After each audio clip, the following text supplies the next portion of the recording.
അതിനുശേഷം നമ്മൾ അവിടെ നിന്ന് വിസ ശരിയായില്ല എന്നും പറഞ്ഞ് വീണ്ടും ചെന്നൈക്ക് കൊണ്ടുവരും. ടിക്കറ്റ് എടുത്ത് ഫ്ലൈറ്റ് കയറി നമ്മൾ ചെന്നൈക്ക് വരികയും ചെന്നൈയിൽ 15 ദിവസം നിന്നു. ഈ 15 ദിവസം കഴിഞ്ഞിട്ട് ഇവർ പറയാണ് ഓട്ടോമാറ്റിക്കായിട്ട് ഓസ്ട്രേലിയക്കുള്ള വിസ ക്യാൻസലായി. ഇനി അത് ക്യാൻസലായി വിസ കിട്ടണമെങ്കിൽ 6 മാസം കൂടി സമയം വേണമെന്ന്. അപ്പോൾ ഈ 6 മാസത്തേക്ക് നിങ്ങൾ തൽക്കാലം തായ്വാനിൽ ജോലി എടുത്തോളൂ, ഫ്ലവർ ഷോപ്പിൽ ജോലിയാക്കി തരാം. തായ്വാനിൽ ജോലി കിട്ടി അവിടെ 6 മാസം നിന്നതിന് ശേഷം നിങ്ങൾക്ക് ഓസ്ട്രേലിയക്ക് വിസ ഓക്കെ ആക്കി തരാമെന്ന്. നമ്മൾ നമ്മുടെ ബുദ്ധിമുട്ട് കൊണ്ടും കഷ്ടപ്പാട് കൊണ്ടും നമ്മൾ സമ്മതിച്ച് വീണ്ടും ചെന്നൈയിൽ നിന്ന് തായ്ലാൻഡിലെത്താണ്. തായ്ലാൻഡിൽ ഒരു ദിവസം സ്റ്റേ മതി. രാവിലത്തെ ഫ്ലൈറ്റിന് ചെന്നാൽ വൈകുന്നേരത്തെ ഫ്ലൈറ്റിന് തായ്ലാൻഡിലേക്ക് പോകാമെന്ന് പറഞ്ഞാണ് കൊണ്ടുവരുന്നത്. അവിടെ ചെന്ന് 20 ദിവസം നമുക്ക് അവിടെ നിൽക്കേണ്ട വന്നു. ഈ 20 ദിവസം നിന്നതിൽ അവിടുത്തെ ഏജന്റ് മാറി വീണ്ടും ഒരു രാജേഷ്. നമ്മൾ അതിന് ശേഷമാണ് അറിയണത് ഈ രാജേഷിന് 2-3 പേരുകളുണ്ട്. കാർത്തിക്, തേജുമണി, അങ്ങനെ പല പേരിൽ ജ്യോതിമണി പല പേരിൽ അറിയപ്പെടുന്നുണ്ട്. അപ്പോൾ നമ്മൾ ആളുടെ കീഴിൽ ചെന്ന് അവിടെ നിന്നും ബുദ്ധിമുട്ടുകൾ ഉണ്ടായിരുന്നു. അവിടെ നിന്ന് രക്ഷപ്പെടാൻ രക്ഷപ്പെട്ട് ഓടി തന്നെ രക്ഷപ്പെട്ട രീതിയിലാണ്. അവിടെ നിന്ന് അവർ തായ്വാനിലേക്ക് പെട്ടെന്ന് ടിക്കറ്റ് തരുകയും നമ്മൾ അവിടെ നിന്ന് കയറി പോവുകയും ചെയ്തു. തായ്വാനിൽ ചെന്ന് 14 ദിവസം വിസിറ്റിങ്ങിനാണ് നമ്മൾ ചെന്നത്. നമ്മളോട് ഇവിടുന്ന് പറഞ്ഞു വിട്ടത് 14 ദിവസത്തിന് ശേഷം നിങ്ങൾക്ക് പെട്ടെന്ന് തന്നെ അവിടെ വിസ ശരിയായി ജോലിക്ക് കയറാമെന്ന് പറഞ്ഞു. ജോലിക്ക് കയറാമെന്ന് പറഞ്ഞ് നമ്മൾ അവിടെ ചെന്നിട്ട് ഒരുപാട് ബുദ്ധിമുട്ടിച്ചു. അവിടെ നമ്മളോട് ഫ്ലവർ ഷോപ്പിലാണ് പറഞ്ഞത് സെയിൽസ് ഗേൾ ആയിട്ട്. പക്ഷെ ഇവിടെ നിന്ന് ചെന്നിട്ട് അവർ നമ്മളെല്ലാവരും അവർക്ക് മനുഷ്യക്കടത്താണ് ശരിക്കും.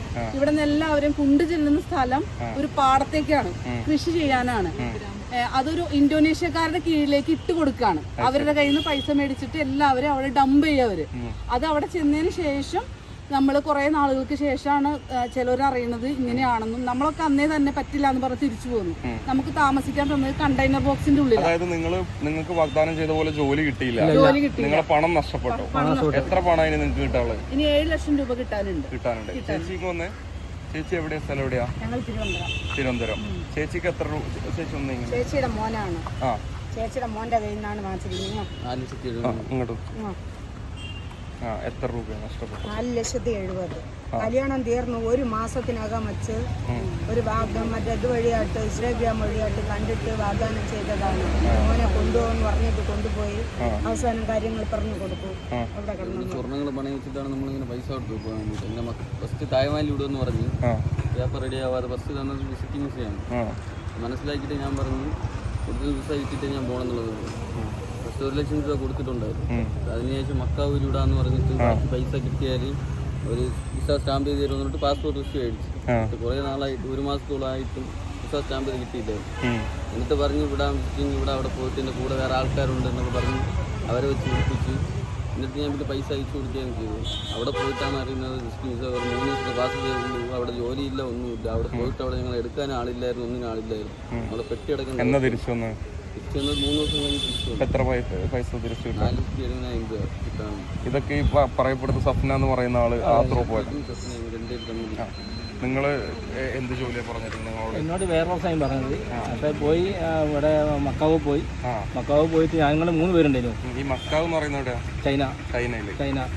അവിടെ പോയി ഞങ്ങൾക്ക് 4 ദിവസത്തെ വിസിറ്റിംഗ് തന്ന്. വിസിറ്റിംഗ് വെച്ചാൽ ഞങ്ങളെ ചോദിക്കാൻ ചോദിക്കുന്നത് ഈ 4 ദിവസം വിസിറ്റിംഗ് തന്നിട്ടുണ്ടെങ്കിൽ ഞങ്ങൾ എങ്ങനെയാണ് അവിടെ റെഡി ആവാന്ന് വെച്ചാൽ അവർ പറഞ്ഞ് നിങ്ങൾ അവിടെ പോയി വണ്ടി ഇറങ്ങി കഴിഞ്ഞിട്ടുണ്ടെങ്കിൽ അവിടെ കോൺടാക്ട് ചെയ്യാനുള്ള ഒരാളുണ്ട്, അയാൾ നമ്പർ തന്ന്.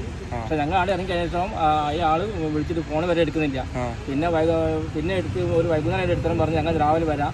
അങ്ങനെ വരാമെന്ന് മാത്രമല്ലാണ്ട് അയാളെ നേരിട്ട് കാണുമോ അല്ലാണ്ട് വേറെ ഒന്നും ഞങ്ങൾ നടന്നിട്ടില്ല. ഞങ്ങൾ കൂടെ പിന്നെ 4 ദിവസം തന്ന സ്ഥാനത്തിനകത്ത് പിന്നെ ഞങ്ങൾ 4 ദിവസം കഴിഞ്ഞാലോ എൻ്റെ കൂടെ തന്നെ വന്ന ഒരു രാജുണ്ട് കോഴിക്കോട് എലത്തൂരുള്ള. അവനെ ഇത് അന്വേഷിക്കാൻ, അതായത് ഒന്ന് റിന്യൂവൽ ചെയ്യാൻ വേണ്ടിയിട്ട് ആ വിസേൻ്റെ ഇതൊന്ന് റിന്യൂ ചെയ്യാൻ വേണ്ടി അവിടെ അന്വേഷിക്കാൻ വേണ്ടി പോരോ. എന്താ പറഞ്ഞിട്ടുണ്ടെങ്കിൽ നിങ്ങളെങ്ങനെ ഇത് വിസിറ്റിംഗ് വന്നല്ലേ, ഇങ്ങനത്തെ ദിവസം അതിൽ റിന്യൂവൽ നിങ്ങളുടെ കയ്യിൽ ഉള്ളിൽ എന്തോ ഒരു കള്ളക്കളി ഉണ്ടെന്നുള്ളതിൽ അവനെ പിടിച്ച് അകത്തിടരുത്. അങ്ങനെ അവൻ ഉള്ളിൽ ഞങ്ങളെ വിളിച്ച് പറഞ്ഞ് നിങ്ങൾ ഇവിടെ നിൽക്കേണ്ട, ഞങ്ങൾ വല്ല എയർപോർട്ടിലേക്ക് പോയിക്കോളി, ഞാൻ ഇവിടെ പെട്ടിരുന്ന്. അങ്ങനെ അവൻ 2 ദിവസം അവിടെ കിടന്ന് ഇവിടെ മക്കാവോ ജയിലിൽ കിടന്ന്. അതുകൂടെ പിന്നെ ഞങ്ങൾ ഒരു ദിവസത്തേക്ക് $500 അവിടെ ഫൈൻ അടച്ച് 2 ദിവസം ഫൈൻ അടച്ചിട്ട് $1000 ഞങ്ങൾ ഫൈൻ അടച്ചിട്ട് അങ്ങ് പോരുന്നത്. ഇങ്ങോട്ട് വരാൻ തന്നെ ഞങ്ങൾ കയ്യിൽ ക്യാഷില്ലല്ലോ. അവസാനം എൻ്റെ നാട്ടിൽ നിന്ന് അവൻ്റെ നാട്ടിൽ നിന്നൊക്കെ ആൾക്കാർ വന്നു കഴിഞ്ഞ് ട്രാവൽസിൽ അവരെ ലോക്ക് ചെയ്ത് കഴിഞ്ഞ് രാത്രി അവരെ ലോക്ക് ചെയ്ത് അങ്ങനെയാണ് അവരെ കൊണ്ട് റിട്ടേൺ ടിക്കറ്റ് അയപ്പിക്കുന്നത്. അങ്ങനെയാണ് ഞങ്ങൾ ഇവിടെ എത്തുന്നത്. എന്ത് ജോലി നിങ്ങൾക്ക് വാഗ്ദാനം ചെയ്തത്? എന്റെ ഭർത്താവാണ് പോയത്. ഭർത്താവ് ഇപ്പോഴും അവിടെയാണുള്ളത്? അല്ല, ഭർത്താവ് ഇപ്പോൾ നാട്ടിലുണ്ട്. അപ്പം ഞാനാണ് പൈസ ഒക്കെ അയച്ചു കൊടുത്തത്. അന്നേരം ഭർത്താവ് സൗദിയിലായിരുന്നു. അപ്പം ഞാൻ അവളോട് അപ്പോൾ ഞാൻ ചോദിച്ചു, സ്വപ്ന ഈ പണി ഒഴിവാക്കിങ്ങാണ്ട് വന്നിട്ടാണെങ്കിൽ നീ പറയുന്നത് ഉറപ്പല്ലേ? അപ്പോൾ എന്നോട് പറഞ്ഞ് വിശ്വസിക്കാം. എൻ്റെ ഭർത്താവ്, ഞാൻ പറഞ്ഞില്ലേ ഭർത്താവ് മിലിറ്ററിക്കാരനാണ്, ഭർത്താവിൻ്റെ അനിയ സുനിൽ സ്റ്റേഷനിലുണ്ട് നിലമ്പൂർ. അപ്പം ഇങ്ങനെയുള്ള ഒരാളും നമ്മൾ ഒരിക്കലും പറ്റിക്കൂലല്ലോ. എനിക്ക് അങ്ങനെയാണെങ്കിൽ ഇവിടെ ട്രാവൽസ് നടത്തേണ്ട ആവശ്യമില്ലല്ലോ, വല്ല ഇവിടെ ഡൽഹിയിലോ എവിടെയെങ്കിലും നടത്തിയാൽ പോരെ. അത്രയും ഞങ്ങളെ വിശ്വസിപ്പിച്ചിട്ടാണ്. ഞങ്ങൾ അയൽവാസിയുണ്ട്, രണ്ടാളും പാടിയാണ് പോയത് നാട്ടിൽ വന്ന് കണ്ടിട്ട്. പക്ഷെ അവിടെ അവർ ജയിലിൽ കിടന്നു, 56 ദിവസം ജയിലിൽ കിടന്ന് ഭർത്താവ് നരകം അനുഭവിച്ച് അവരെ വിറ്റിക്കുകയാണ്. ഒരു ഉള്ളിലേക്ക് കൊണ്ടുപോയിട്ട് ഒരു പാടത്ത് കൊണ്ടുപോയിട്ടിട്ട് ഒരാളെ പണി രണ്ടാളെടുക്കുക. അത്രയും രണ്ടാളെ പണി ഒരാളെ കൊണ്ട് എടുപ്പിക്കുക. അത്രയും അടിമപ്പണി ചെയ്യിപ്പിച്ചിട്ട് ഭർത്താവ് കരയായിരുന്നു വിളിക്കുമ്പം. പിന്നെ ഇവരെ അവിടുന്ന് രക്ഷപ്പെടാൻ വേണ്ടിയിട്ട് ഇവിടെ വിളിച്ചുകാണ്ട് പറഞ്ഞ് ഞങ്ങൾക്ക് ഇവിടെ എടുക്കാൻ പറ്റില്ല, പണി പറഞ്ഞത് എന്തായിരുന്നു വെച്ചാൽ പാക്കിംഗ് ആണ്, പിന്നെ നമുക്ക് ഡ്രൈവറായിട്ട് കയറാം, ലൈസൻസ് കിട്ടും. 4.5 ലക്ഷം റുപ്യ. അതായത് 1 ലക്ഷം കൊടുത്തത് മുഹമ്മദിനാണ്. മുഹമ്മദ് പറഞ്ഞ തൗഫീഖ് എന്ന് പറഞ്ഞ ഇതിലേക്കാണ് ആദ്യം 1 ലക്ഷം കൊടുത്തത്. ആ മുഹമ്മദും ഇവരെല്ലാരും പാടെ ഞങ്ങളെ ചേർന്ന് ചതിക്കായിരുന്നു. ഇതിൽ തന്നെ കുറെ ആൾക്കാർ ഇപ്പോഴും അവളെ കറവ് പോയി തന്നെ എറണാകുളത്ത് ജോലി എടുക്കുന്നുണ്ട്, ഡെലിവറി ബോയ് എടുക്കുന്നുണ്ട്. അതായത് ഈ സ്ഥാപനത്തെ കുറിച്ചും ഇതിന് നിങ്ങളെ വിളിച്ചുകൊണ്ടുവന്ന ആ ലേഡിയെ കുറിച്ചും അതുപോലെ ഇനി നിങ്ങൾ ആവശ്യപ്പെടുന്നതിനെ കുറിച്ചും അതിനെക്കുറിച്ചൊന്ന് പറഞ്ഞാൽ. ഞങ്ങൾ ആവശ്യപ്പെടുന്നത് ഞങ്ങൾ എല്ലാവർക്കും ഞങ്ങൾ ക്യാഷ് കിട്ടണമെന്നുള്ളതാണ്. ഞങ്ങൾ ഇനി പോകാൻ ആർക്കും താല്പര്യമില്ല.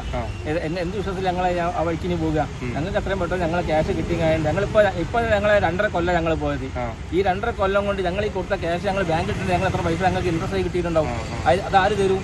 ഞങ്ങൾ ഇനി കേസിന് കൊടുത്തിട്ടുണ്ടെങ്കിൽ ഇതിനും കേസിനുള്ള പൈസ എല്ലാം കൂടി ഇതാക്കിയാവും. അപ്പം ഇനി ഞങ്ങൾ ഇങ്ങനെ മുന്നോട്ട് പോകാൻ കഴിയില്ല. ഞങ്ങൾ ഒന്ന് ലേറ്റിട്ട് ഒരു തീരുമാനം ഉണ്ടാക്കണോ. കേസ് ഞങ്ങൾ ഇവിടെ രജിസ്റ്റർ ചെയ്ത് അറിയില്ല, എവിടെയാണുള്ളതെന്ന് അറിയില്ല, എവിടെയാണെന്ന് അറിയില്ല. ഇനി മലയാളി ഇങ്ങനെ ആരെയും പറ്റിക്കരുത്. ഒരു ലേഡിയാണ്, അവളെ ഭർത്താവ് ഒരു മിലിറ്ററി ഉദ്യോഗസ്ഥനാണ്. അപ്പോൾ ഇങ്ങനെയൊക്കെ പറഞ്ഞിട്ടാണ് ഞങ്ങൾ ഇതിൽ വിശ്വസിച്ച് പോയതും ഈ പൈസ കൊടുക്കുന്നതും.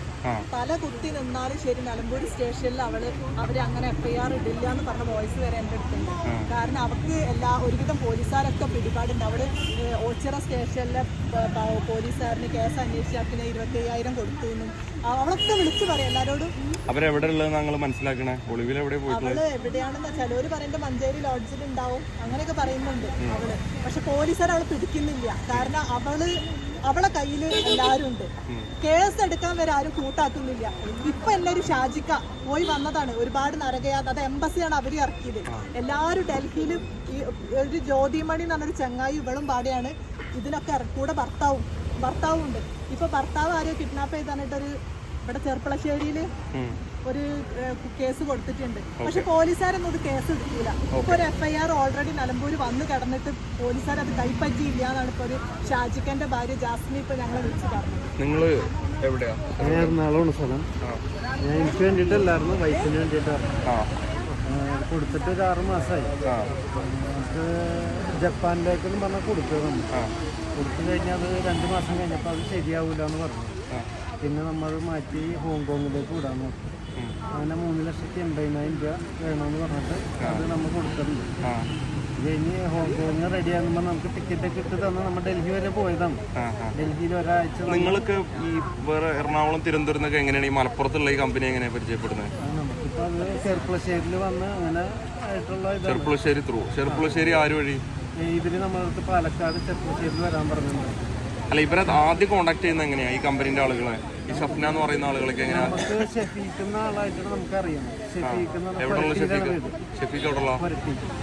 കൊരട്ടിയില് പുള്ളിയുടെ കെയർ ഓഫിലാണ് നമ്മൾ കൊടുത്തത്. നിങ്ങൾക്ക് ഇപ്പൊ എത്ര രൂപ കിട്ടാണ്ട്? 3,80,000. പിന്നെ മാവേലിക്കര ഉള്ള ഒരാളുണ്ട്, പുള്ളിയുടെ ജോലി കളഞ്ഞിട്ടാണ് പുള്ളി വന്നത്. അങ്ങനെ ഒരുപാട് യാതനകൾ അനുഭവിച്ചിട്ടാണ് നിൽക്കുന്നത്. അതാണ് നമുക്ക് പൈസ തിരിച്ച് കിട്ടണം നമ്മുടെ എല്ലാവരുടെയും. കാരണം എല്ലാവരും ബുദ്ധിമുട്ടിലുള്ളവരാണ്. ആരും പൈസ കയ്യിൽ വെച്ചിട്ടല്ലല്ലോ കൊടുക്കുന്നത്. മനസ്സിലായി. ഞാൻ രാമനാട്ടുകര സ്ഥലത്ത് ഇവിടുന്ന് സപ്ലൈയുടെ ഓഫീസ് 1-ാം മൈലിലുള്ള ഓഫീസിൽ വന്നതാണ്. ഓഫീസിൽ കണ്ട് ചോദിച്ചതാണ് അങ്ങനെ വിസന്റെ കാര്യം പറഞ്ഞപ്പോൾ എന്നോട് പറഞ്ഞത് ലക്സംബർഗിലേക്കായിരുന്നു ജോലി. ലക്സംബർഗിലേക്ക് ജോലി വേണമെങ്കിൽ ജോലിന്ന് പറഞ്ഞപ്പോൾ പറഞ്ഞ് SLC പാസ് ഉണ്ടോ ചോദിച്ചപ്പോൾ ഞാൻ പാസ്സല്ല എന്ന് പറഞ്ഞു. പറഞ്ഞാൽ എന്താ ശരി സർട്ടിഫിക്കറ്റ് ഉണ്ടാക്കാം, അല്ലെങ്കിൽ 25,000 രൂപ തന്നാൽ SLC പാസിന് സർട്ടിഫിക്കറ്റ് ഉണ്ടാക്കാമെന്ന് പറഞ്ഞു. അങ്ങനെ ആ കാശിൽ 15,000 രൂപ ഞാൻ കൊടുത്തു. 10 രൂപ സർട്ടിഫിക്കറ്റ് കിട്ടിയിരുന്നിട്ടാന്ന് പറഞ്ഞു. അങ്ങനെയാണ് പിന്നെ ഈ വിസക്കുള്ളതൊക്കെ റെഡി ഏകദേശം ഒരു 10-15 ദിവസം കഴിഞ്ഞപ്പോൾ ലക്സംബർഗിലേക്ക് ഇപ്പോൾ വിസ അടിക്കുന്നില്ല, നിങ്ങൾ തായ്വാനിലേക്ക് വിടാമെന്ന് പറഞ്ഞു. നേരത്തെ പറഞ്ഞ ദിനേഷ് കുമാർ, ദിനേഷ് കുമാർ, ഒരു സുധീഷ് നിലമ്പൂരുള്ള, ഞങ്ങൾ 3 പേരുമാണ് പിന്നെ ഇവിടെ കൊടുക്കുന്നത്. 4 ലക്ഷം രൂപ കൊടുത്തിട്ടുണ്ട്. അതിലവിടെ ഇവിടുന്ന് പോയി 10 ദിവസം തായ്ലാൻഡിലാണ് നിന്നത്. ചെന്നൈയിൽ 10 ദിവസം നിന്നു, ചെന്നൈ കഴിഞ്ഞ് തായ്ലാൻഡിലേക്ക് പോയി, തായ്ലാൻഡിൽ 10 ദിവസം നിന്നു. അവിടുന്ന് പിന്നെ തായ്വാനിലേക്ക് പോയി. തായ്വാനിൽ പോയിട്ട് ഇവിടുന്ന് പറഞ്ഞ ജോലി പാക്കിംഗ് ആയിരുന്നു. 1,20,000 1,20,000 ശമ്പളമാണ് പറഞ്ഞത് ഇതിന്. അങ്ങനെ വീട് ജപ്തി ആയതുകൊണ്ടുള്ളൊരു ഇതിനുകൊണ്ടാണ് പോയിട്ട് രക്ഷപ്പെടാനുള്ള രീതിയിലാണ് ഞാൻ പോയത്. എല്ലാവരും അവസ്ഥ തന്നെയാണ്. അവിടെ പോയപ്പോൾ അവിടെ ഒരു മാസത്തോളം ജോലി എടുപ്പിക്കാതെ നിന്നിട്ട് പിന്നെ കൊണ്ടുവരുന്നത് ഒരു കാട്ടുപ്രദേശമാണ്. അതായത് 90 ഡിഗ്രി മല, ആ മല ചെത്തി ക്ലിയറാക്കുക, പിന്നെ കിഴങ്ങിൻ്റെത്, അത് നമുക്ക് അറിയാത്ത ജോലിയാണ്. എങ്കിലും ഞങ്ങളത് ചെയ്തു. കാരണം കാശ് കിട്ടട്ടെ, രക്ഷപ്പെടാൻ വേണ്ടി പോയതല്ല. പക്ഷെ ആ ചെയ്ത ജോലിക്ക് കൂലിയും കിട്ടില്ല, അവർ പറയുന്ന പോലെ ചെയ്യണില്ല എന്ന് പറഞ്ഞാൽ അടിയും കിട്ടിയായിരുന്നു. അതായത് അവർ ചെയ്യുന്ന ജോലി അതിനായിട്ട് ഉഷാറായിട്ട് ഞങ്ങൾ ചെയ്തു. എന്നിട്ടും പറയുന്നത് നിങ്ങൾ ചെയ്യുന്നില്ല, നിങ്ങളെ ഞങ്ങൾക്ക് തന്നതാണ്. സംസാരിക്കുന്ന ട്രാൻസ്ലേറ്ററിലാണ്, ഞങ്ങൾക്ക് അവരെ ഭാഷ അറിയില്ല. പറയാൻ വേണ്ടി ചോദിച്ചപ്പോൾ പറഞ്ഞത് നിങ്ങളെ ഞങ്ങൾക്ക് കാശ് കൊടുത്ത് വാങ്ങിയതാണെന്ന് അവിടുത്തെ ഏജൻറ്റ് ചൈനക്കാരാണ് അവർ പറഞ്ഞത്. അത് വിളിച്ച് സപ്നനെ പറഞ്ഞപ്പോൾ സപ്ന പറഞ്ഞു നിങ്ങൾക്ക് വേറെ ജോലി ശരിയാക്കി തരാമെന്ന് പറഞ്ഞു. കൊണ്ടുപോയി താമസിക്കാൻ സ്ഥലമില്ല, റൂമില്ല, ഭക്ഷണമില്ല, ഒന്നും ഇല്ലാതാണ് ഈ ജോലി ചെയ്യുന്നത്. അവിടുന്ന് പിന്നെ വേറെ സ്ഥലത്തേക്ക് കൊണ്ടുപോയി നിങ്ങൾ തായ്ചൂങ് എന്ന് പറയും, അവിടെ കൊണ്ടുപോയി നിങ്ങൾ അവിടെ നിൽക്കുക, നിങ്ങളെ രക്ഷപ്പെടുത്താനുള്ള എല്ലാ വഴി ഞാൻ കണ്ടിട്ടെന്ന് സപ്നക്ക് വിളിച്ച് പറഞ്ഞു. സപ്നക്ക് വിളിച്ചപ്പോൾ സപ്ന പറഞ്ഞ ആൾക്ക് ഞങ്ങൾ രക്ഷപ്പെടുത്താൻ വേറെ ജോലി റെഡിയായെന്ന് പറഞ്ഞ് ഞങ്ങൾ തായ്ചൂങ് എന്ന സ്ഥലത്ത് നിൽക്കുമ്പോഴാണ് ഞങ്ങളെ പോലീസ് അറസ്റ്റ് ചെയ്തത്. പാസ്പോർട്ട് വിസ ഒക്കെ ചെക്ക് ചെയ്തപ്പോൾ വിസ ഇല്ല, ഒന്നുമില്ല, നിങ്ങളിവിടെ വന്നത് ഇല്ലീഗലായിട്ടാണ്, ഞങ്ങൾക്ക് വിസ ഒന്നുമില്ല എന്ന് പറഞ്ഞു. ഞങ്ങൾ വിസ എടുത്ത് വന്നാണെന്ന് പറഞ്ഞപ്പോൾ അവർ ചെക്ക് ചെയ്ത് കാട്ടി തന്നു ഞങ്ങൾക്ക് വിസ ഇല്ലാന്ന് കണ്ട്. അവിടുന്ന് 10 ദിവസം തായ്ചൂങ് ജയിലിൽ കടന്നു. ആ തായ്ചൂങ് ജയിലിൽ 10 ദിവസം കിടക്കണമെങ്കിൽ ഭക്ഷണം കഴിക്കണമെങ്കിൽ ഭക്ഷണത്തിന് കാശ് കൊടുക്കണം. കാശ് കൊടുത്താലേ ഭക്ഷണം കിട്ടുള്ളൂ. അത് സപ്നനെ വിളിച്ച് പറഞ്ഞപ്പോൾ സപ്ന പറഞ്ഞത് നിങ്ങൾക്ക് ഭക്ഷണത്തിനുള്ള കാശ് ഇന്ന് തന്നെ കിട്ടും, നാളെ തന്നെ നിങ്ങൾ റിലീസാക്കുമെന്ന് പറഞ്ഞു. അതിനുശേഷം 10 ദിവസം കഴിഞ്ഞു, ഒരു ദിവസം കൊണ്ട് ഇറക്കാമെന്ന് പറഞ്ഞതാണ്. 10 ദിവസം കഴിഞ്ഞിട്ടും സപ്നയുടെ കോഡ് ഇല്ലാത്തതുകൊണ്ട് പിന്നെയും വിളിച്ചിട്ട് സപ്ന ഫോൺ എടുക്കുന്നില്ല. അവിടുന്ന് പിന്നെ ഡിറ്റൻഷൻ സെൻറ്റർ എന്ന് പറയും തായ്വാനിലുള്ള, അവിടേക്ക് ഞങ്ങളെ കൊണ്ടുപോയി 56 ദിവസം അവിടെയും ജയിലിൽ കടന്നു. അവിടുന്ന് സപ്നനെ വിളിച്ചിട്ട് സപ്ന പറയുന്നത്, സപ്ന എന്ന് പറഞ്ഞാൽ എനിക്ക് വിസക്ക് കാശ് കൊടുത്താൽ ഞാൻ ഈ പ്ലാനറ്റ് ട്രാവൽസിൻ്റെ ഓണറാണ്.